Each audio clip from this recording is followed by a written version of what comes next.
Hello, my dear students. Today, under label of second paper, we'll discuss the Factories Act 1948. And under this, we'll discuss about the safety provisions given under Chapter 4 of the Factories Act 1948.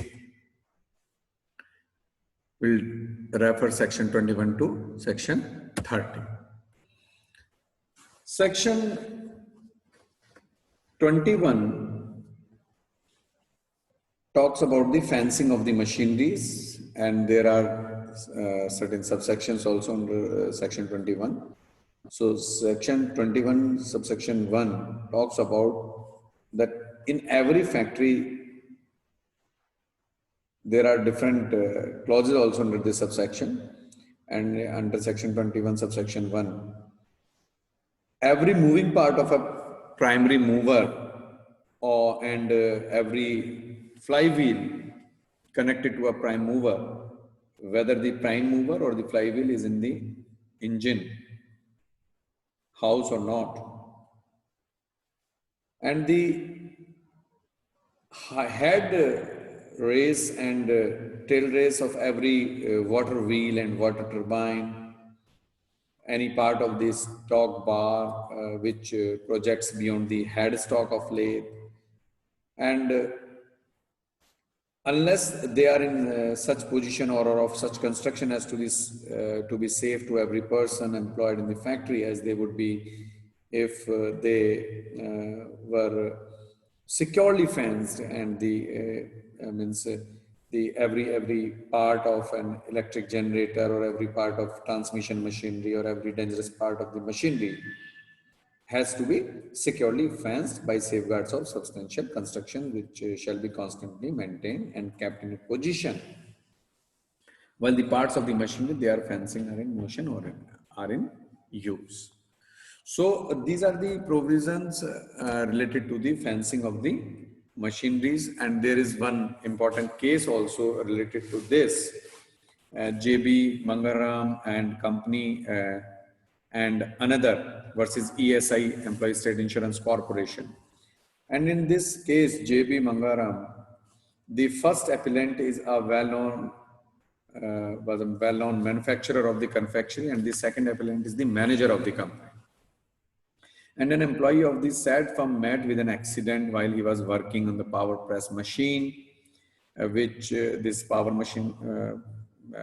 press machine was used for cutting tin by pressing the die, and the four fingers of this the employee were partly cut when the die fell on the hand of that employee, and this employee was injured, and the injury was an employment injury and having arisen in the course of his employment.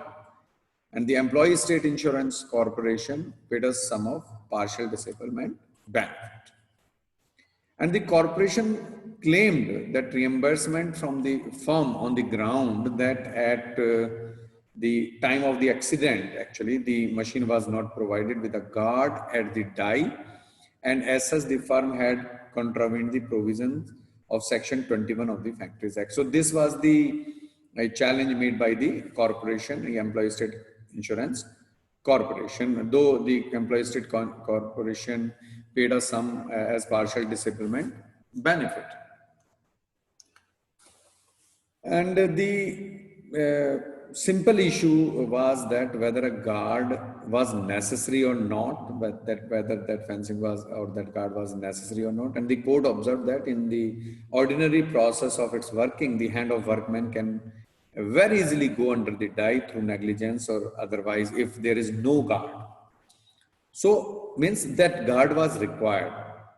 And the object of the guard was to prevent the hand of the workman coming under the die in an unwary movement, we can say, thereby ensuring the safety of the employee.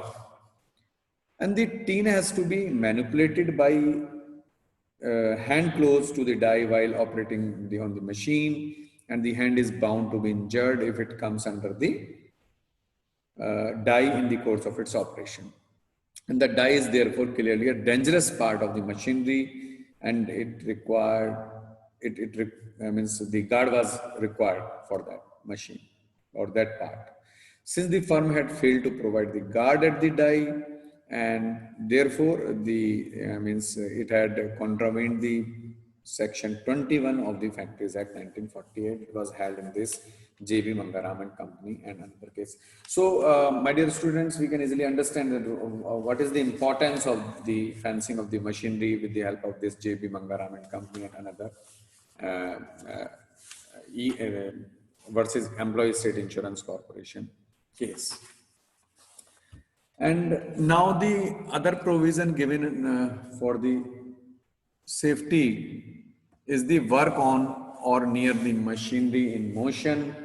So what should be the distance, and the belt is not more than 50 centimeter in weight, then what should be the provisions? So you can just go ahead under section 21, 22, subsection 1, different clauses. You can go through this section, work on or near machine with motion, section 22, and there are subsections also of this section 22, subsection 2 and subsection 3 also. Then there is a section 23, which is employment of young person on dangerous machines. So we need to go for extra care while the young persons are working on the dangerous machine, and there are special provisions. And section 23, subsection 1, that no young person shall be required or allowed to work at any machine to which this section applies. And unless he has been fully instructed as the danger arising in connection with the machine and the precautions to be observed.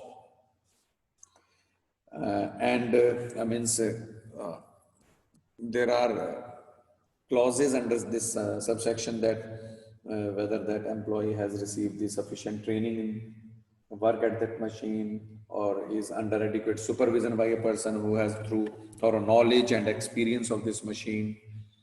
So there are these are the provisions related to the employment of young persons on dangerous machine under section 23. Then section 24 is related to the striking gear and devices for cutting off powers. So section 24 subsection 1 forbids driving belts not in use from resting or riding upon shafting in motion. So this is the provision for striking gear and devices of the cutting of the power, right? So every factory suitable device for cutting power in emergencies from running the machinery shall be provided and maintained in every work room.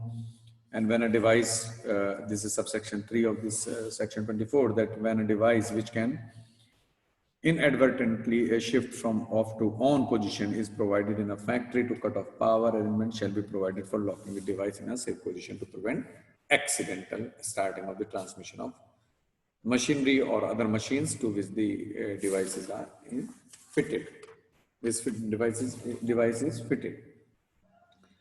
Then section 25 of the Factories Act, another safety provision, self-acting machines, where no transferring part of self-acting machine in a factory and no material carried on shall be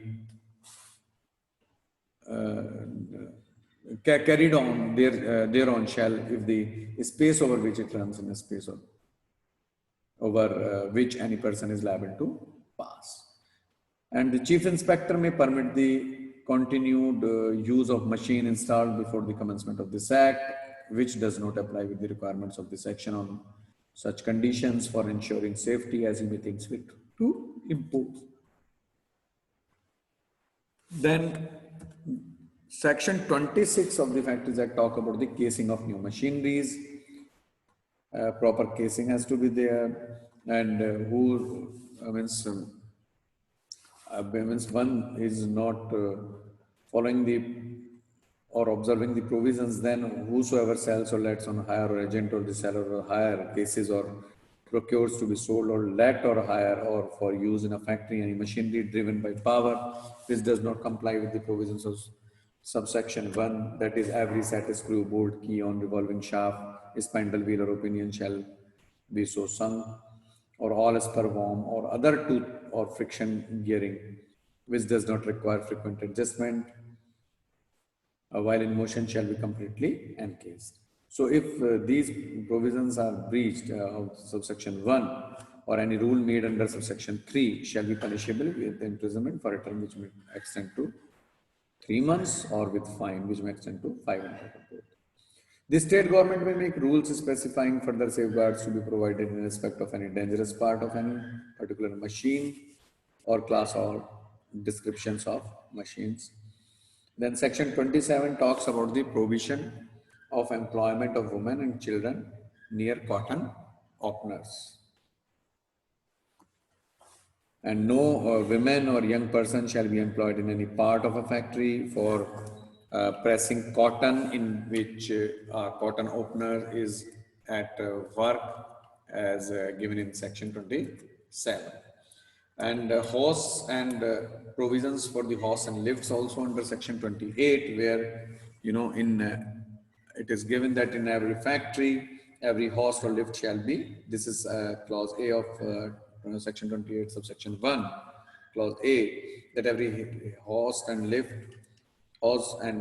shall be of good mechanical construction, sound material and adequate strength, and properly maintained, and shall be thoroughly examined by the competent person at least once in a year.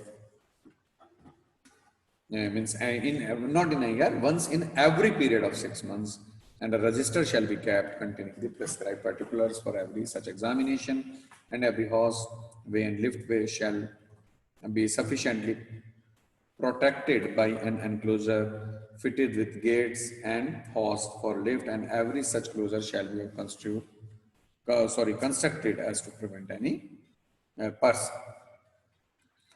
So these are the some important provisions related to horse and lifts given under section 28 of the Factories Act. Then there are certain provisions related to the section means lifting machines, chains, ropes and lifting tackles under section 29. And means again, like we have seen in the section 28, these all parts means related to machine, chain, ropes or lifted tackles of good construction, of sound material, adequate strength and free from defects, properly maintained, thoroughly examined by a competent person at least once in every period of 12 months, as we have seen in the horse and lifts case, that it was once in every period of 6 months, while here it is in every period of 12 months or at such intervals as the chief inspector may specify in writing. And a register shall be kept containing the prescribed particulars. So means and no lifting machine or no chain or rope lifting tackle shall, except for the purpose of test, be loaded beyond the safe working load. So only for test purpose only it can be done. This is given under clause B of subsection 1 of section 29. And the state government may also make means the state government may make rules in respect of any lifting machines or chain, rope or lifting tackles used in the factories, prescribing further requirements to be complied with in addition to those set out in these sections, and providing for exemptions from compliance with all or any of the requirements of these sections, where in its opinion such compliance is necessary or impracticable.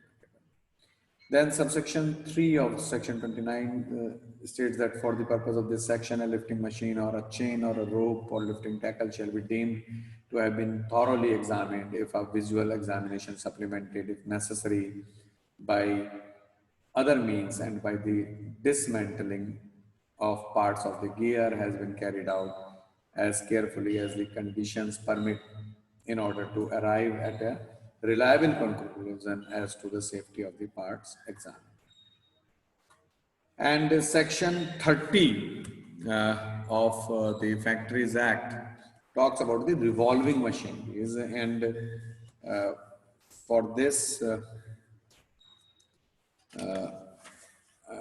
when we talk about the revolving machinery, because as we all are aware that safety provisions are given uh, up to section 40B. So under section 30, revolving machinery, in every factory in which the process of grinding is carried on, there shall be a permanently affixed to or a placed near each machine in use of a notice indicating the maximum safe working peripheral speed for every grind stop. And the speed indicated in notices under subsection 1 shall not be exceeded, and effective measures shall be taken in every factory to ensure that the safe working peripheral speed of every revolving vessel or cage or basket or flywheel, pulley disc or similar appliances driven by power is not exceeded. Under section 31, there are certain provisions related to the pressure plants, right? So these, any plant or machinery under subsection 1 or any part thereof is operated at a pressure above atmospheric pressure, effective measures shall be taken to ensure that the safe working pressure of such plant or machinery or part is, or part is not exceeded. So, with this, I will just conclude here today for the safety provisions given under the factory.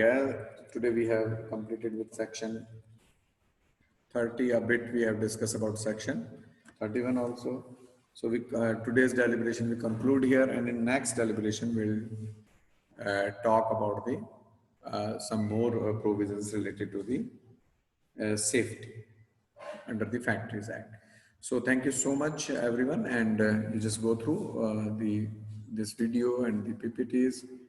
Thank you so much. Take care. Have a nice day.